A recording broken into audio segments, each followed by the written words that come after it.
Assalamualaikum warahmatullahi wabarakatuh. Halo Kun, apa kabar kalian semua? Semoga kalian baik-baik aja ya. Selamat datang di channel aku, channel yang bergerak di bidang mistis, santet, horor, dan berbagai kisah menyeramkan. Terkadang sulit diterima oleh logika, tetapi ini nyata. Cerita apik ini dikemas di dalam Markisah. Mari kita berkisah. Oke pasukan Markisah, seperti biasa kita ditemani oleh Ibu Kunti yang akan menceritakan berbagai kisah-kisah yang keren. Jadi kita akan berkisah tentang apa, Ibu Kunti? Kali ini kita akan berkisah tentang terungkapnya misteri di kebun tebu karena ulah dukun AS. Penasaran? Oke, gaskan. Oke Kun, kisah dukun AS ini sempat menghebohkan Indonesia yang baru terungkap pada tahun 1997. Kekejian dukun AS ini berlangsung dari tahun 1986 sampai 1994. Lama kali ya? Iya, memang lama dia ini. Sebelumnya Kun, kita ceritakan dulu ya latar belakang dari dukun AS ini sendiri. Dukun AS ini bernama Ahmad Suraji alias Nasib Klewang yang lahir pada tahun 30 Desember 1952 di Desa Sai Sumayang, Kecamatan Sunggal, Kabupaten Deli Serdang. Oke.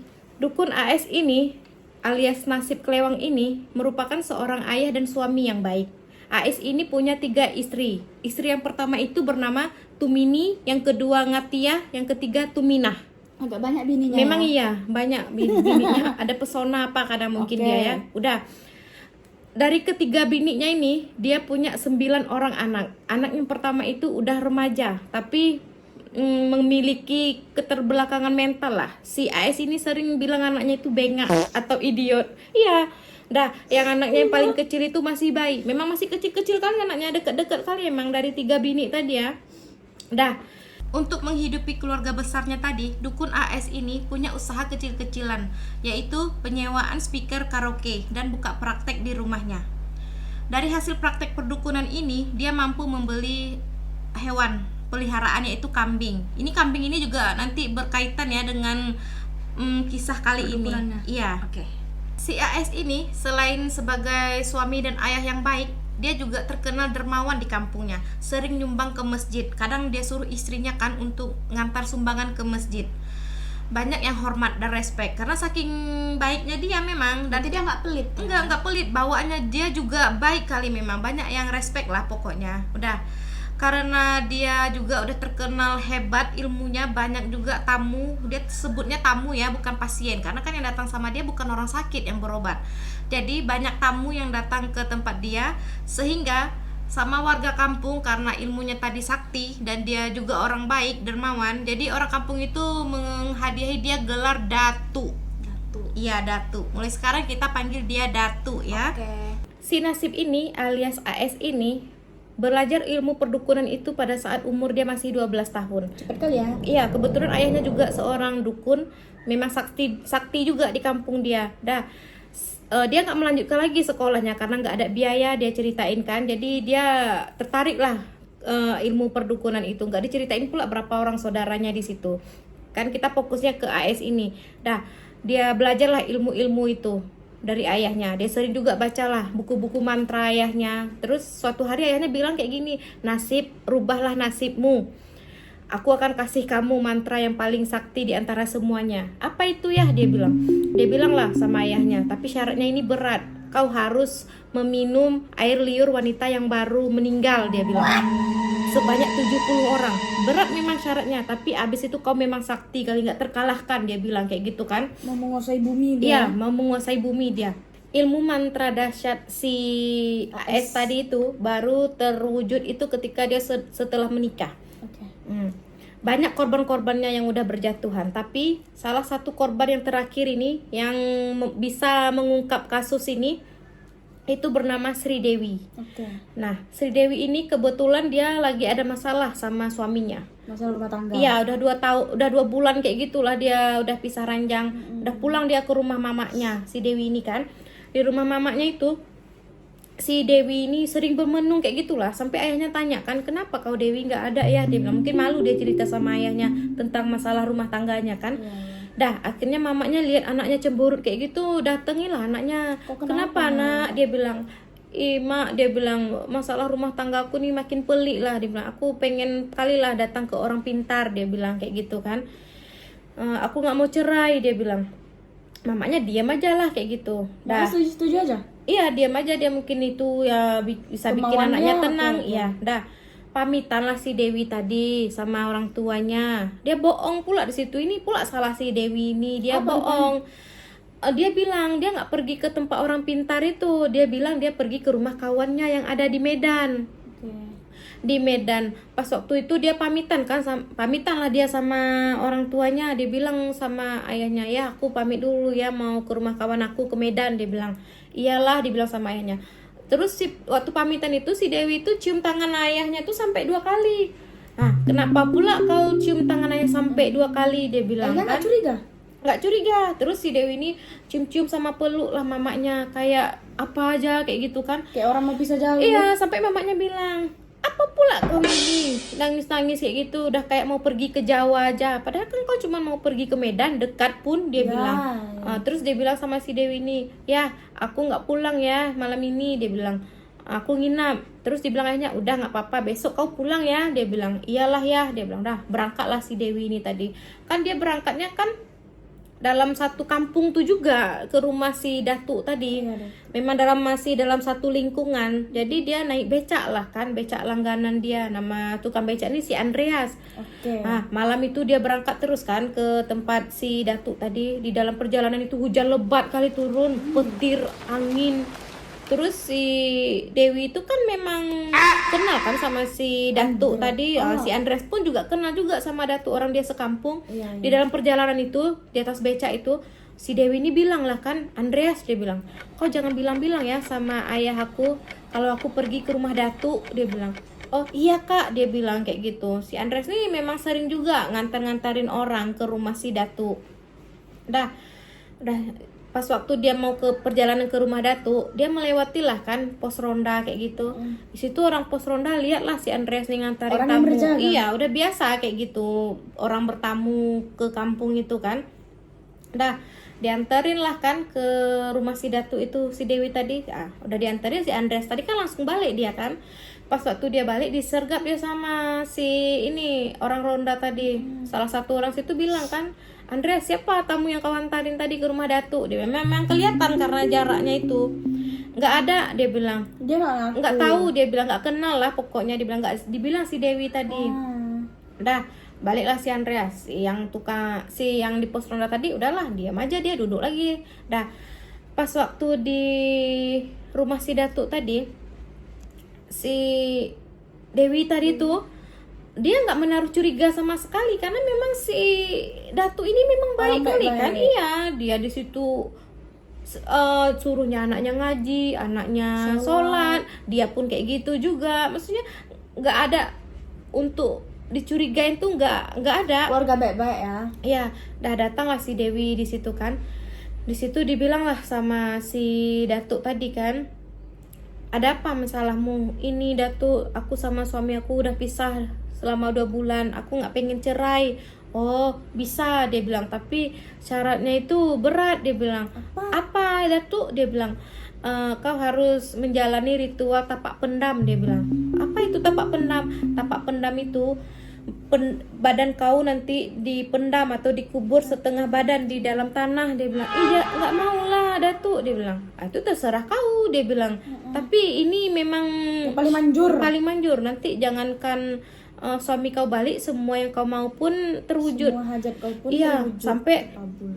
si salah satu istrinya tadi nih, si Ngatiah ini juga deketin. Iya dek, dia bilang kayak gitu. Semua banyak kok yang udah berhasil, dia bilang. Nah karena mendengar ini apa janji-janji diyakini tadi, iya aja lah si Dewi. Tapi dia bilang, kapan itu dilakukan? Disitulah kan si Datuk tadi tuh Sosok melakukan sebentar ritual kayak gini. Dia taruh tangannya, dia bilang kan, oh iya dia berbicara sendiri kan. Dia bilang, oh Dewi, malam ini yang paling bagusnya untuk kamu, jangan ditunda lagi, dia bilang kayak gitu. Terus apa lagi yang harus aku lakukan, kata si Dewi. Kita melakukan pendam itu, tapak pendam itu di kebun tebu di belakang. Dia bilang, kenapa pula di kebun tebu, Datuk? Dia bilang, memang kayak gitu syaratnya. Dia bilang, gak jadilah Datuk, takut. Tapi istrinya tadi si Ngatiah tadi ngepet terus kan. Dia bilang, gak apa-apa Dewi, kan ada kakak juga di situ. Nah, Masa kok takut? karena nggak curiga tadi kan, meyakinkan kali memang orang ini berdua bujuk rayunya itu memang bisa mempengaruhi pasiennya ini kan.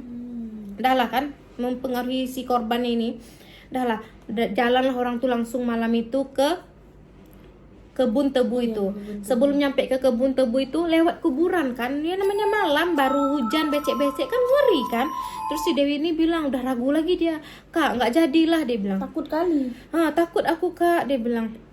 Terus si Datuk tadi bilang, meyakinkan lagi dia bilang, nggak apa-apa Dewi, dia bilang, ini semesta udah mendukung kamu malam ini, memang bagus sekali malam ini. Dia bilang, kau pengen cepat kan selesai urusan rumah tangga kau. Dia bilang, si Dewi ini pun salah, ngapain pula pergi ke dukun ya kan, untuk menyelesaikan rumah tangganya. Si istrinya tuh bilang, iya nggak apa-apa Dek, ada kakak di sini. Dah dengan hati yang bimbang, ikut aja lah si Dewi tadi. Dah sampai di kebun tebu itu, si Datuk bilang kan, Dewi kau di sini dulu ya, saya mau konsentrasi sama wirid dulu. Dia bilang, wirid melafalkan mungkin apa kayak gitu kan. Dah di tempat si Datuk tadi duduk berdiri, dia kan biasa dia berdiri kayak gini ya, tangannya ditaruh di dada, satu di perut, terus kaki sebelah kanannya itu dinaikin ke atas lutut. Nah udah nggak lama dia kasih syarat kan sama istrinya. Istrinya pun udah mengerti. Dah, ayo Dewi, udah siap kata Datuk, dia bilang. Dah diantarinnya lah kan si Dewi ini sama ke Datuk tadi. Si Datuk itu di situ udah siap dengan tali sama karung. Karung kayak gitu. Kan diikat kan tangan si Dewi tadi di situ. Lah, kenapa ini Datuk diikat tangan? Memang kayak gitu syaratnya, dia bilang. Nah, si istrinya tadi, si Ngatiah tadi udah sembunyi terus. Jadi tinggal si Datuk tadi sama si Dewi tadi di situ kan. Pernah curiga-curiga. Iya, si Dewi tadi tanya, Kak Ngatiah tadi mana Datuk? Dia bilang, ya nggak apa-apa, dia di belakang tuh, dia nggak boleh ikut di sini, dia bilang. Dah. Diikatlah tangan sama kakinya. Terus abis diikat itu dia masukin karung. Ini kenapa kayak gini, Datuk? Dia bilang, nggak apa-apa. Iya, nanti kan kau mau dikubur, jangan kotor baju kau, pakai karung. Dia bilang, oh iyalah, dia bilang. Dah, habis selesai diikat tangan dan kakinya, dah dikarungin. Dah, terus Datuk ini kayak apa? Gendong si Dewi, taruh ke badannya, lemasin, dia bilang, lemasin badan. Dah, si Dewi tuh ngikut-ngikut aja kan. Si Dewi kan posisinya udah di pangkuan si dukun tadi kan. Di situ si Datuk tadi bilang kan, lemaskan, terus tahan napas, tutup mata. Si Dewi tadi tanpa curiga yang ngikut aja lah dia tutup matanya, terus dia tahan napasnya. Nggak lama, tahu apa? Iya, apa? Si dukun tadi langsung membekap mulut sama hidung si Dewi tadi, langsung dia cekek gitu. Si Dewi coba melawan tapi kayak mana, nggak berdaya kan. Kaki sama tangannya diikat, dia cuma kejang-kejang kayak ini. Nggak lama meninggal si Dewi. Kan karena dia matinya dicekek, jadi kan lidahnya itu keluar kan. Nah, kan tadi kan syarat untuk dapat mantra tadi kan harus minum air liur wanita yang baru meninggal. Nah, si dukun tadi, si Datuk tadi tuh langsung miringin badan si Dewi. Di situ dia minum air liur itu. Air liur si Dewi tadi ya. Nah, habis itu dia, istrinya itu tanpa aba-aba langsung datang terus. Tanpa kasih kode, langsung kayak udah memang gitu kayak udah biasa. Langsung dia lucuti pakaian si Dewi tadi kan, perhiasan semua diambil. Nah, kan udah ada lobang tadi kan yang dia kali tadi, rupanya itu memang untuk habis dia korban, langsung dia masukin di situ, udah dikubur, dah pulang orang itu kayak biasa, nggak terjadi apa-apa, kayak merasa bersalah. Iya, sampai di rumah si Datuk tadi langsung mandi, dia udah beberes, dia udah gagah dia kan. Dah, dia bilang sama istrinya, Mak, aku keluar dulu ya. Dia bilang, oh iya Datuk, dibilang sama istrinya kan. Dah keluar dia tadi lewat pos ronda lah kan. Di pos ronda itu dia disegat sama orang kampung di situ. Dia bilang kan, Datuk, dia bilang, oh iya kenapa? Aku mau sewa alat karaoke, speaker karaoke-nya Datuk. apa udah ada yang nyewa? Oh belum, dia bilang kayak gitu. Oh ya nanti aku sewa ya Datuk ya, dia bilang. Oh iya boleh, dibilang sama si Datuk tadi kan. Udah gagah kali Datuk ini, udah gagah. Mau kemana Datuk? Oh aku mau kenduri. Sempat-sempatnya dia mau kenduri, habis ngebunuh si Dewi tadi yang di belakang. Dah, oh dia bilang, mau kenapa? Mau ikut? Dia bilang, maulah, dia bilang kayak gitu kan. siapa yang nggak mau Ikutlah ikut? si ini tadi kan, si orang kampung tadi kan sama si Datuk. Di dalam perjalanan itu orang kampung tadi tanya kan, Datuk tadi ada tamu ya? Dia bilang, nggak ada, dia bilang. Oh tadi karena aku lihat si Andreas datang gitu bawa orang, dia bilang kayak gitu kan. Oh enggak, dia bilang sama si Datuk itu, ngeles dia ya kan. Iya, oke. Setelah 3 hari si Dewi ini nggak ada kabar, mamanya tadi kan pergilah ke suaminya tuh, nama suami si Dewi ini si Tumin. Tumin dia bilang kan, kau nggak cari-cari istri kau? Dia bilang, lah bukannya dia di rumah mama? Dia bilang, orang ini kan udah pisah kan, maksudnya si Tumin ini balik ke rumah orang tuanya, si Dewi balik ke rumah orang tuanya. Nggak ada, dia bilang, katanya dia pergi ke Medan ke tempat kawannya. Dia bilang, tolonglah kau cari, dia bilang. Oh iyalah mak, dia bilang kayak itu kan. Sebelumnya dia ada curhat lah sama kawannya, kawan akrabnya namanya si Boyon. Dia pernah cerita kan kalau dia asik berantem aja sama istrinya, masalah karena mertuanya tadi, tahap apa masalah, pokoknya nggak suka mertuanya sama dia. Si Boyan kan bilang, kau jemputlah istri kau dari rumah mertua kau tuh bawa pulang. Kayak mana caranya? Dia bilang, mamanya susah kali, mama mertua si Tumin ini kan. Tapi kau kalau masih cinta kau jemputlah si Dewi, dia bilang kayak gitu. Akhirnya si Tumin ini pun udah kayak orang linglung pula karena ada masalah tadi, nggak dicari-carinya pula istrinya. Dah ketahuan itu pada saat tadi kan korban ini kan ditanam di kebun tebu tadi kan. Kebun tebu tadi kan luas sekali memang, entah berapa hektar kayak gitu. Nah salah satu petani dari kebun tebu tadi itu mau manen tebu tadi kan. Pas waktu dia lewat kok dia cium bau bangke kayak gitu kan. Datanglah dia ke semak-semak tempat tebu tadi kan, di antara pohon-pohon tebu tadi. Dia cium lah kan, mana ini yang bau yang mana? Iya dicari. Nah, kok di sini? Dia kali lah. Dia kok pas waktu dia pegang kok kecabut langsung batang tebu itu. Terus dia lihat, ada karung, ada mayat. Dia bilang kayak gitu kan, ada kayak sesonggok apa tuh mayat kayak gitu kan, kayak menonjol kayak gitu. Larilah dia panggil ini kan warga. Terus warga-warga kan udah pada kumpul kan di situ kan. Pas waktu kumpul warga udah keluar, ada salah satu istri si Datuk tadi, si namanya yang Tumini lihat warga udah lari-lari, dia bilang lah kan, bang, dia stop satu warga di situ. Kenapa bang? Dia bilang, ini kak, ada jumpa mayat di kebun tebu. Oh iya bang. Dah orang tadi kan udah pergi, si Tumini cepat-cepat dia balik ke rumahnya. Terus dia bangunin suaminya, si Datuk tadi. Bang, dia bilang, apa? Dia bilang sama si Datuk kan, dia santai kali masih golean di tempat tidurnya. Orang udah pada kumpul di kebun tebu, ada mayat, dia bilang. Oh, santai aja masih dia di situ. Dah lari-lari lah kan orang di kebun tebu tadi kan. Udah kumpul di situ, ada Bapak RT. Sama si Boyon itu pemuda di kampung itu juga lah, salah satu pemuda di kampung itu. Terus dia bilang kan, Pak RT, dia bilang, kita kali aja ini. Dia bilang waktu itu kan masih pakai lampu minyak. Kita kali ini Pak RT mayat ini, dia bilang kayak gitu. Malam? Iya, pas waktu ketahuan udah jumpa itu tuh udah malam kan. Dibilang kita kali aja malam ini, dibilang Pak RT, nggak bisa lah, aku harus lapor dulu ke Keplor, dia bilang, kepala lorong, karena ini kan bukan masalah ini, dia bilang, kau harus pastikan dulu, Boyon, dia bilang sama Pak RT, kali aja itu mayat lembu, dia bilang, bukan Pak, nggak mungkin ini mayat lembu, dia bilang kayak gitu kan. Udah jangan kita gegabah malam ini, dia bilang, kita telepon polisi dulu, aku bilang dulu sama Pak Keplor, dia bilang. Dah dipanggil lah kan Pak Keplor, datanglah Pak Keplor. Itu baunya udah busuk kali kan. Si Boyer ini bilang, aku yakin kali ini bukan mayat ini nih, bukan mayat kerbau, karena dulu pernah juga tahun sebelumnya. Tahun sebelumnya itu udah pernah juga ada ketemu mayat di situ. Dah. Habis itu kasus itu menguap kayak gitu aja, hilang. Pas waktu udah kumpul, Pak Keplor datang, sama polisi juga malam itu datang. Udah kumpul lah semua warga di situ kan. Dibilang sama si Boyon, gak apa-apa Pak Polisi, kami kali aja malam ini. Dia bilang, berapapun habis minyak lampu itu kami tanggung semua. Yang penting penasaran kami jangan ini lagi lah. Dia bilang kayak gitu kan. Penasaran kami terobati kata gitu. Iyalah, dibilang sama polisi kan. Di situ kan udah heboh kan, udah kumpul semua warga di situ. Termasuk juga mama si Dewi sama ayah si Dewi tadi di situ.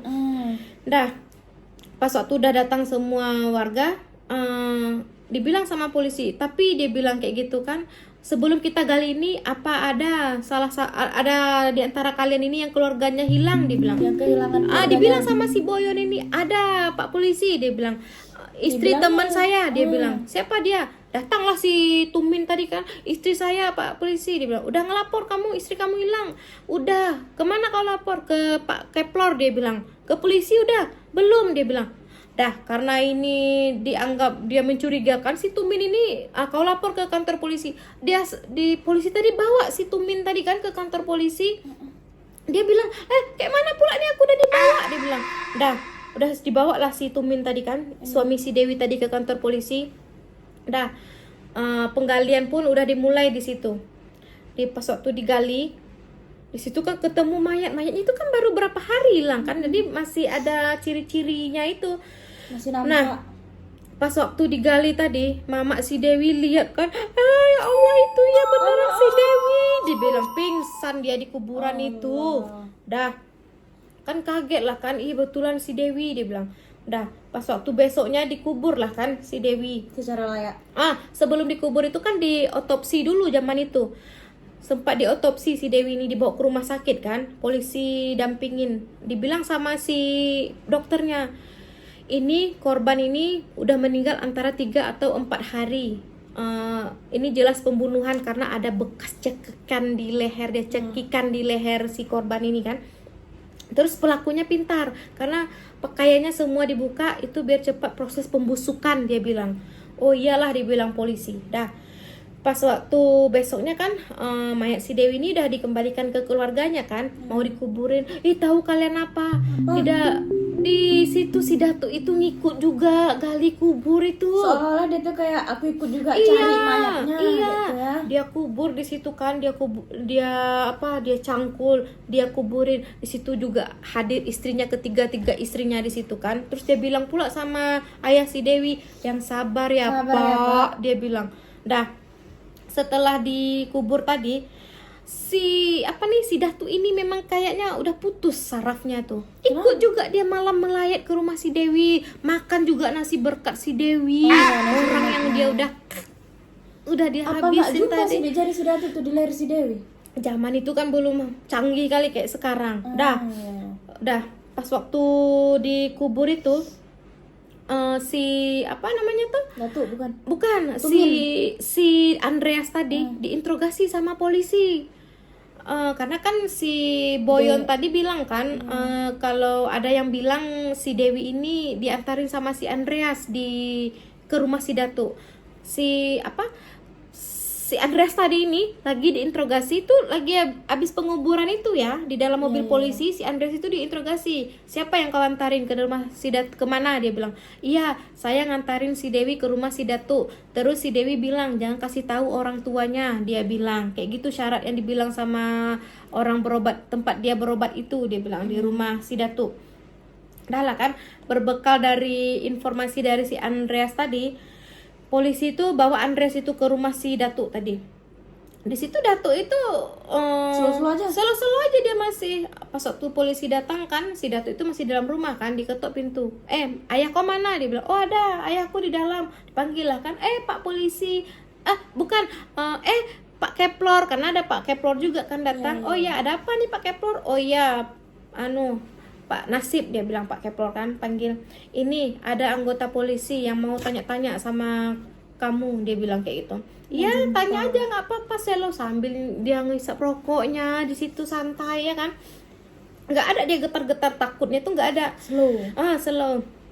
Terus Pak Polisi langsung melakukan penyelidikan di situ kan. Dia bilang kan, apa benar Pak Datuk si Dewi itu datang ke rumah Pak Datuk? Iya, dia bilang dengan santainya. Terus abis itu ke situ dari mana? Dia bilang, lah habis ke situ saya nggak tahu lagi karena abis dia datang itu urusannya sama istri saya karena saya kebelet mau buang air besar, dia bilang. Jadi istri saya yang nemenin, dia bilang. Istrinya kan di dalam itu dengar lah kan si suaminya lagi diinterogasi sama polisi, udah takut juga lah. Nah, yang ngawanin dia untuk menghabisi si Dewi tadi kan si bininya yang nomor 2 itu kan, si Ngatiah itu. Panggilnya, mak, dia bilang gitu kan, dia panggil istrinya. Datanglah si Ngatiah tadi kan, iya pak, ini ada pak polisi datang, dia bilang mau tanya entah apa. Ibu Ngatiah, apa betul si Dewi datang ke sini? Oh iya pak, dia bilang. Selepas itu kemana lagi dia pergi? Oh saya nggak tahu. Dia langsung pulang. Terus ada salah satu polisi bilang, iya bu, langsung pulang ke kuburan. Iya, dia bilang. Ketawa sih Datuk tadi bilang, hahaha, bapak ini bikin saya serba salah aja, dia bilang kayak gitu. Kenapa nggak ada nyalahin dia? Iya, dia ini masih santai di situ.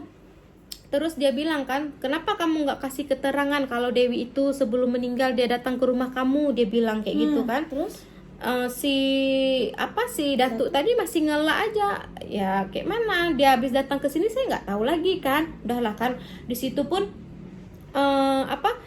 nggak kebongkar juga masih. Dah, sementara suami si Dewi tadi, si Tumin tadi kan lagi diinterogasi kan di kantor polisi. Di situ dia suruh paksa ngaku kau kan yang habisin istri kau. Ya ampun pak, enggak Demi pak, Allah, dia bilang aku demi enggak Allah kayak pak, gitu, sumpah dia kan ditoyor kepalanya kan sama polisi. Ngaku kau, dia bilang. Enggak pak, dia bilang. Dah, keluarga si Tumin tadi kan mikir juga lah kan, nggak mungkin lah si Tumin ngelakuin hal kayak gitu. Dia sayang kali sama bininya itu, dia bilang. Sama si Boyon tadi, temen si Tumin tadi, temen akrabnya tadi, bilang juga lah kan, iya aku juga nggak percaya si Tumin ngelakuin itu, dia bilang. Dah, berembuk lah keluarga di situ. Di situ bilang kan, kayak mana caranya si Tumin itu udah ditahan lagi di rumah sakit, di kantor polisi, dia bilang. Salah satu saudaranya bilang sama si adiknya tuh namanya si Sulasih itu, Sulasih kau pergi aja lah ke Medan, kau ketemulah saudara kita namanya si Azhar, dia brimob di sana, dia bilang. Udah berangkatlah si Sulasih tadi kan ke Medan ketemu si Azhar tadi. Di situ dia belum bisa ketemu sama si Tumin kan, dia ketemu sama si Azhar tadi di kantor polisi. Bang Azhar, dia bilang, tolonglah si Tumin, dia nggak mungkin lah bunuh bininya, dia bilang. Kan tahu kayak mana juga si Tumin. Iya aku tahu juga, aku percaya, tapi kayak mana kan sekarang belum ada bukti, dia bilang kayak gitu. Udahlah, karena udah ini tadi udah konsul tadi, balik lagi si Sulasih ini ke rumah kan. Dah, pas waktu udah nggak lama si Azhar tadi pergilah ke penjara ketemu sama si Tumin tadi. Tumin, kayak mana ceritanya? Iya udah di penjara, dia abis diinterogasi itu langsung ditahan dia karena dicurigai. Karena sebelum si Dewi ini menghilang kan dia ada cekcok juga sama si Dewi, udah pisah rumah 2 bulan kayak gitu. Jadi dicurigai. Si mertuanya tadi bilang jangan-jangan si Tumin tuh yang bunuh. Jadi berbekal dari informasi tadi ya si Tumin ini jadi ditahan kan. Nah, saudaranya tadi si Azhar yang brimob tadi kan tanya kan, apa betul Tumin? Dia bilang nggak mungkin lah bang aku bunuh si Dewi. Apa mungkin kau selalu kekerasan dalam rumah tangga, kau pukul si Dewi? Nggak ada bang, jangan kan mukul, cubit aja aku. Enggak, dia bilang mungkin itu pengaruh kata-kata mertua aku bang, dia bilang. Udahlah, yakinlah dia karena memang si Tumin ini orang baik. Dah, karena udah ketemu sama si Tumin, besoknya si Azhar tadi ini datanglah ke rumah si Tumin kan, adiknya si Tumin Sulasih tadi, si kakaknya si Tumin ini datang. Di situ disambut dia kan, kayak mana keadaan si Tumin Bang Azhar di dalam penjara tuh? Apa iya kakinya udah nggak bisa jalan lagi, dia bilang. Udah banyak rumor kalau masuk ke kantor polisi itu udah dihajar bonyok-bonyok, ada yang bilang juga si Tumin udah cacat di situ. Ketawa lah si Azhar kan, ada-ada aja kalian ini, dia bilang kayak gitu kan. Kayak mana bang kasusnya? Inilah kita lagi cari bukti. Dah, karena lagi kumpul kayak gitu, datanglah si Boyon, temen si Tumin tadi kan. Si Boyon datang, Bang Azhar, dia bilang kayak itu. Kayak mana bang si Tumin? Sehat dia di sana, dia bilang. Kayak mana bang ininya? Kenapa bisa si Tumin yang dituduh bang? Dia bilang. Gak tau lah, katanya mertuanya yang curiga. Tapi bang kan dibilang sama si Boyon ini. Aku curiganya kan bang sama si Datu, dia bilang. Di situ Terus si Bang Azhar tadi bilang kan, atas dasar apa kau curiga sama si Datu? Si Datu ini bang mantan kriminal dia bilang. Nah, mendapat informasi dari si Boyon ini kan, baliklah lagi si Azhar tadi ke kantornya ya kan. Di situ dia suruhlah cari sama anggotanya tentang riwayat kejahatan si Datu tadi alias Ahmad Suraji tadi ya kan. Nah, di situ anggotanya barulah memperlihatkan dokumen info kriminal si Datu. Pada tahun 1970 dimulai awal karir kejahatan si Datu ini tadi ya. Dia bergabung dengan geng-geng preman di Medan. Terus dia juga mencuri dengan kekerasan. Dihukum sempat dia 10 tahun penjara. Enggak jerah. Iya, udah lepas dari situ 2 tahun kemudian dia ketangkap lagi curi ternak warga, dihukum lagi dia 8 bulan. Karena berbekal dari situ kan udah dicurigai kan si Azhar tadi nih. Di situ juga ada pas waktu kejadian mencari informasi itu, sebelumnya di kebun tebu itu juga udah pernah ada dapat mayat pada tahun 1994. Di situ dapat mayat 3 orang mayat. Di desa Aman Damai tadi ya. Dan nggak selang lama kemudian dapat lagi 1 mayat lagi. Nah, berbekal dari sini si Azhar nih menyimpulkan motifnya sama, mati kayak gitu, nggak ada motif apa-apa. Pokoknya dia udah menyimpulkan kasus si Dewi ini sama kasus-kasus sebelumnya ini ya kan. Berbekal dari situ kan dia datangilah kan orang-orang yang pernah terlibat sama si Datu ini. Si Boyon tadi kan juga bilang kan sama si Azhar, banyak juga ada beberapa warga yang hilang. Nah, berbekal dari informasi si Boyon ini juga, si Azhar tadi datangilah kan orang-orang yang keluarganya pernah hilang. Salah satunya itu dia datangin mantan pensiunan polisi. Di situ Pak polisi itu punya kosan kayak gitulah kan. Di kosan itu ada 3 orang anak yang menyewa di situ, namanya Erna, Yanti, Suryani. Itu kejadiannya pada tahun 1993 ya. Si bertiga cewek ini tadi bilang ke bapak kos itu kan dia mau pergi ke tempat Datu, mau belajar ilmu pengasihan, sekalian berobat juga dia di situ dibilang. Nah, si bapak ini kan udahlah izinin aja lah dia pergi ya kan. Udah kayak gitu nggak kembali, udah berbulan-bulan kayak gitu. Dia pun udah mencoba lapor ke polisi, sampai bapak itu bilang, apalah daya aku mantan polisi, lapor ke polisi nggak didengar lagi ya kan, dia bilang. Nah, berbekal dari situ si Azhar bilang, oh iya pak, dia bilang. Datang lagi dia ke tempat yang lain. Salah satu korbannya juga si Azhar ini wawancarai suami dari si korban. Dia bilang, apa betul istri kau hilang? Iya, dia bilang, istri aku udah hilang entah sejak kapan, dia bilang, udah lama lah pokoknya.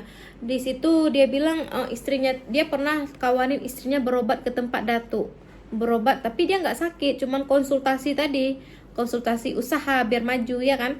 Di situ si Azhar bilang kan, abis itu nggak tahu lagi istri aku bang, sampai sekarang nggak ada kabarnya, dia bilang. Menghilang gitu aja. Berbekal dari situlah kan si Azhar ini udah buntu lah, maksudnya dia berpikir kayak mana lagi caranya ini ya, kayak mana bukti apa lagi yang dia kumpulin, karena saking ininya kan. Datanglah juga dia ke orang pintar, si Azhar tadi ini kan, ke temennya yang pintar, spiritual menerawang kayak gitu. Dia tanya lah, apa betul si Ahmad Suraji ini ada ilmu? Iya betul, dia bilang, diliatin kan fotonya kan Ahmad Suraji itu. Iya, dia bilang kayak gitu kan. Kayak mana caranya ini kita tahu dia ini pembunuh itu apa bukan, dia bilang.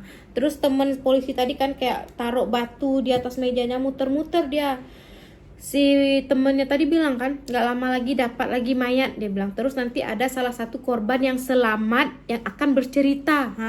Dia bilang. Oke, dia bilang. Tapi kan itu gak bisa dia jadiin barang bukti kan. Berbekal dari info itu juga si Azhar tadi ini pergilah ke komandannya, bilang lah, ini si Datu ini wajib dicurigai nih, kayak karena banyak kali udah orang hilang pergi ke situ berobat, tapi karena nggak punya bukti ya kan. Akhirnya komandannya menyetujui, dibentuklah tim waktu itu untuk memata-matai si Datu dan keluarganya ini. Udah itu disitulah para intel beraksi ya kan. Ada yang jadi tukang jual bantal, ada jadi tukang jual es krim. Oke. Salah satu yang jual bantal itu kan pura-pura lah dia lewat di depan rumah Datuk tadi, dia samperin salah satu istrinya tadi, dia bilang, "Bu, beli bantal Bu, mumpung lagi anget bantalnya." Emang bapau ya kan. Terus istrinya bilang, "Nggak punya uang Bang," dia bilang. "Coba aja tanya bapak," maksudnya suaminya kan si Datuk ini. Oh salah. Terus dia panggil kan istrinya yang lain, "Kak," dia bilang, "ini bantal nih Kak," dia bilang kan, "coba tanya sama abang, kadang ada uangnya," dia bilang. Dah, "Oh iya Bang, sini Bang." Datang istrinya yang lain kan, "Pak," dia bilang, "kebetulan di situ Pak Datuk ini lagi terima pasien juga, tamu juga, Oke. cewek juga ya kan." Terus si tukang bantal tadi kan lihat juga kan pergerakan dari ini si Pak Datuk tadi. "Pak, beli bantal," kata istrinya. "Oh, nanti lain-lain kali." Dia lagi sibuk ngobrol sama si tamunya kan. Si intel yang nyamar jadi tukang bantal tadi bilang kan, "Belilah Pak, kredit ini gampang, bisa diatur harganya," dia bilang. Nanti makasih ya, lain kali aja," dia bilang. Dah, "Oh iyalah Pak," pergilah dia. Pokoknya lagi serius sekali. Iya, di samping dia tuh kan ada tukang es krim intel tadi juga. Hati-hati memang penyamaran kayak gitu kan. Es krim, rasa cinta dangdut, dia bilang gitu. Deket lah tukang bantal tadi ke tukang es krim tadi, dia bilang kan, "Lek, kau lama di sini ya, awasi di dalam itu masih ada tamu," dia bilang kayak gitu. "Oke," dia bilang kan, "pergerakannya kita awasi."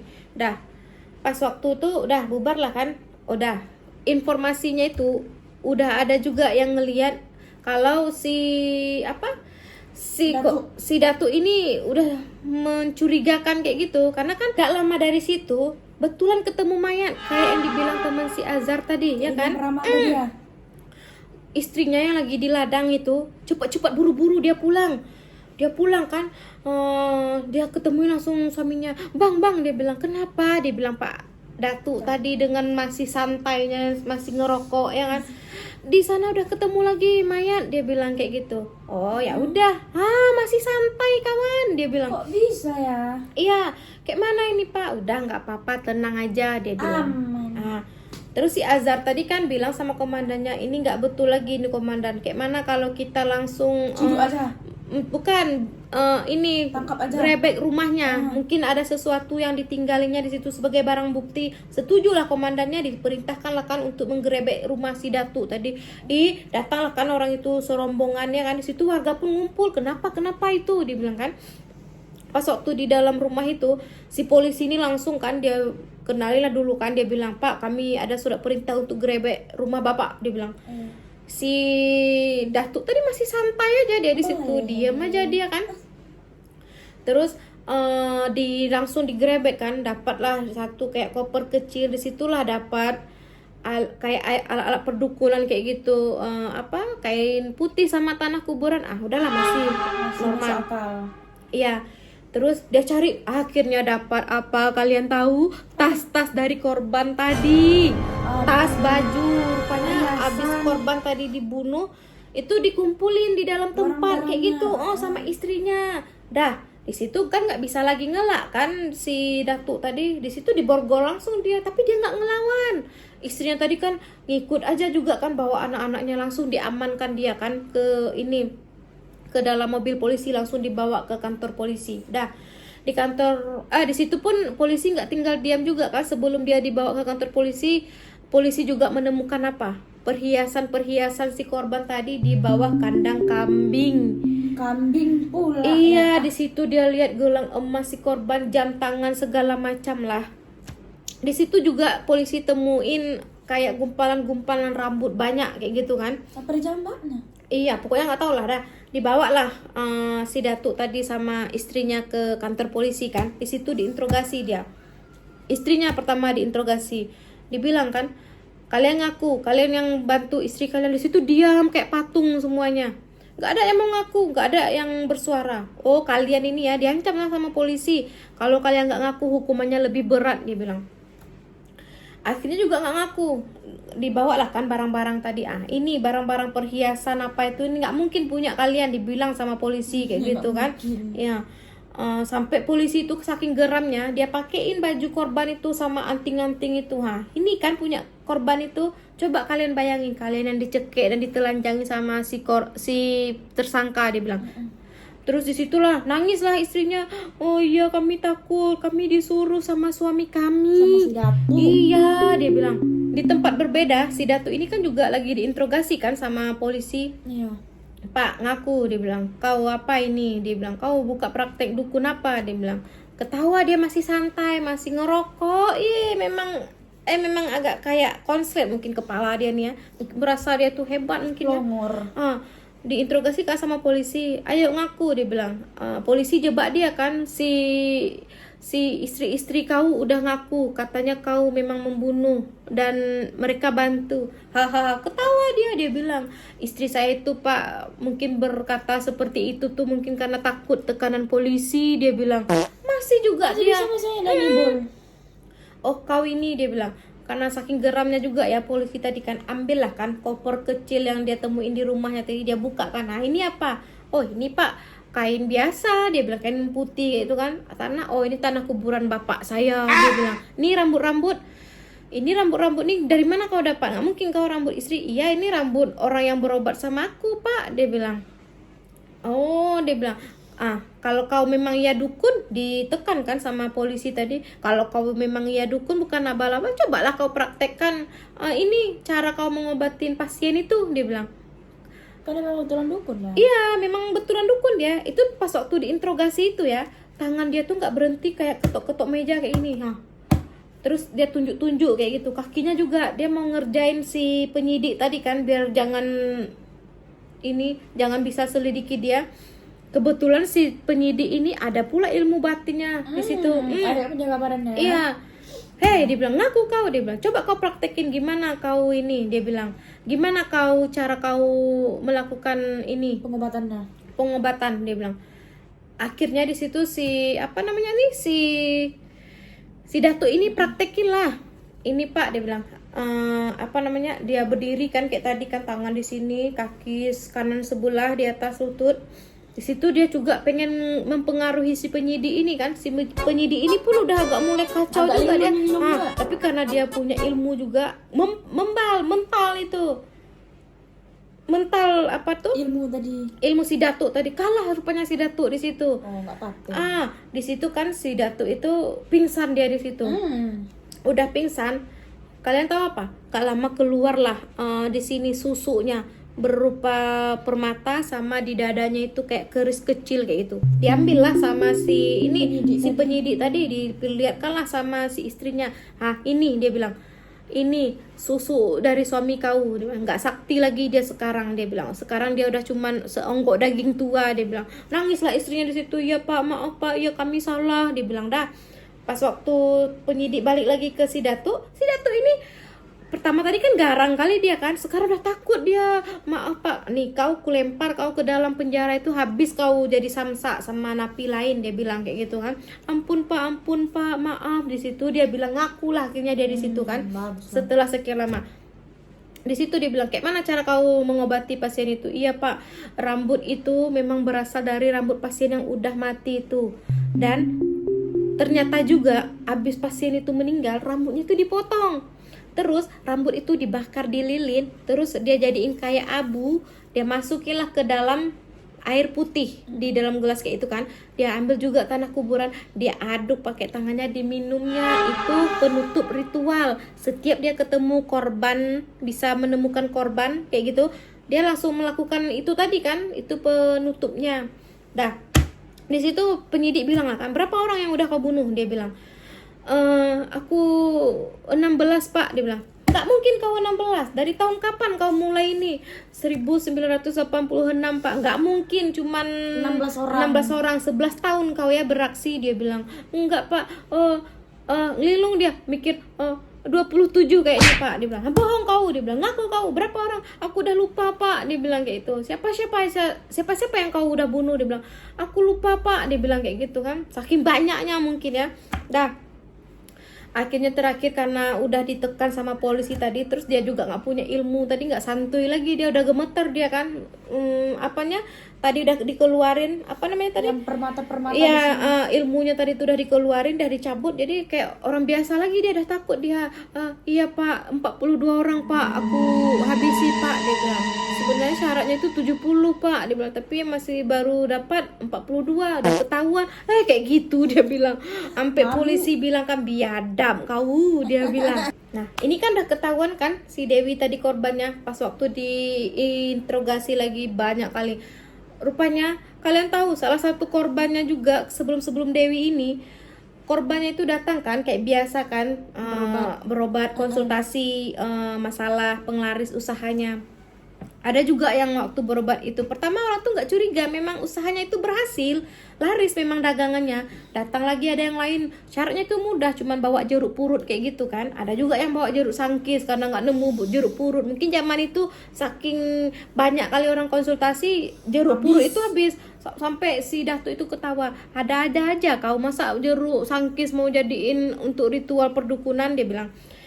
Dah sekian banyak yang korban-korban tadi kan memang untuk apa, tapak pendam tadi kan, ritual tapak pendam tadi, udah banyak yang mati kan korban-korbannya. Banyak juga yang orang tua dari korban itu datang ke situ. Salah satunya ada juga ibu-ibu. Si Datuk tadi tuh selain penglaris bisa juga terawang di mana orang hilang. Datanglah juga kan si orang tua korban tadi tanya, Datuk tolonglah terawang di mana anak saya udah 3 bulan nggak pulang-pulang. Ibu dari mana bu? Saya dari Dumai, dia bilang. Saya ini, dia bilang, datang jauh-jauh udah lama anak saya nggak pulang. Oh iya bu, ibu pulang aja sekarang, nanti saya akan usahakan ya bu, dia bilang. Datang bininya, kan orang tuh memang baik kali ramah, masuklah dulu bu, dia bilang. Iya nggak usah, tolong ya Datuk, dia bilang. Dah pulang dia kan. Sebelum itu juga korbannya juga ada juga yang menyaksikan Datuk ini menggali lubang untuk dia sendiri. Dia pula yang pegangin senter. Ini kuburan itu dikali buat dia sendiri kan, dia pegangin Jadi senter. rela diterangi. Iya, si Datuk ini cangkul kan, si korban tadi senterin. Udah Datuk, dia bilang. Belum, dia bilang. Ini lubang ini untuk pendam kau nanti setengah badan, dia bilang. Nggak tahu itu buat jadi kuburan dia. Kalian tahu apa? Pas waktu si Dewi tadi udah ditemukan mayatnya, si Datuk tadi kan masih juga praktek. Dalam praktek itu dia masih membunuh juga, masih membunuh korbannya juga. Nggak ada dia yang merasa, aku udah mulai ketahuan, nggak ada. Masih dia praktek ya kan.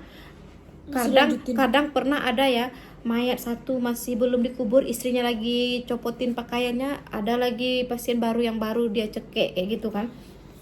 Banyak kali. Iya memang banyak kali, pernah karena udah heboh kali itu kan, jadi kan polisi udah turun tangan kan, kalilah semua ladang tebu itu, banyak kali memang udah mayat. Ada juga mayat yang baru dapat, ini kasus Dewi ini lagi berjalan ya, baru dapat juga mayat namanya Lulu dan Yani, karena keluarganya udah melapor ya. Itu ditemukan, dia tahu apa, berpelukan kayak gini ha, berarti habis dibunuh dikubur satu liang lahat, berpelukan kayak gini ha. Apa enggak memang pengong kali ya orang dia ini ya. Tadi kan temen si Azhar tadi bilang kan ada korban selamat yang akan bercerita. Memang iya ada. Salah satu korban itu cerita kan, udah tertangkap si Datuk ini, udah berani dia speak up ya kan. Dia bilang lah kan, iya aku juga pernah datang ke rumahnya mau konsultasi. Istrinya si Ngatiah ini memang yang paling aktif mempengaruhi si korban. Dia bilang kan, ini kata Datuk kan, kau harus mandi tengah malam. Mandinya itu tuh lah tapak pendam tadi di dalam kebun. Nanti di kebun itu kau bakalan di ini pakai karung, pakai diikat pakai goni. Dia bilang goni tuh kayak serat jerami ya, lebih kuat lagi dari karung. Si calon korban tadi takut lah dia, nggak mau lah aku, dia bilang. Nggak apa-apa, dia bilang, semua usaha kau akan berhasil, apapun keinginan kau terwujud, dia bilang. Nggak mau dia, batal lah akhirnya ya kan. Pas waktu ini si istrinya bilang sama si korban kan, gratis pun kau nggak mau, si Datuk udah mau tolongin kau. Enggak lah, nggak jadi, dia bilang. Cerita kan dia di situ akhirnya memang gimana cara si Datuk ini mengajak korbannya tadi. Setelah Datuk tadi dijebloskan ke penjara, dia pun disidang pun dengan hukuman yang setimpal, yaitu hukuman mati. Setelah dia menghabisi puluhan wanita tadi ya. Dia dieksekusi mati pada tanggal 10 Juli 2008. Pihak keluarganya habis dieksekusi itu minta langsung dibawa pulang lah mayatnya dikubur, ya kan? Kayak mana nasib si Tumin? Si Tumin akhirnya udah bebas dia, alhamdulillah ya kan. Tuduhan pembunuhan kepada istrinya tadi nggak terbukti, berarti memang si Datu ini Bukan si Tumin. bukan si Tumin, dan itu mengungkap tabir kejahatan yang udah dia lakuin rentang waktu 11 tahun ini dengan 42 korban jiwa. Oke. Saking menggemparkan kasus ini ya, sampai dibikinin film. Kayak mana, kalian kebayang nggak tuh? Berapa seseram itu kan. Nanti kalau kalian pengen nonton, download aja lah tuh Kisah Dukun AS di Kebun Tebu. Keluar dia tuh. Ya. Oke Kun, pelajaran dapat kita ambil hari ini adalah yang pertama, jangan bergantung masalah kepada manusia dan jangan mencari solusi di dukun. Yang kedua, tetap berdoa kepada Tuhan Yang Maha Esa. Oke, sekian dulu Markisah kita hari ini. Jangan lupa ikut campur di kolom komentar. And see you next Markisah. Bye-bye.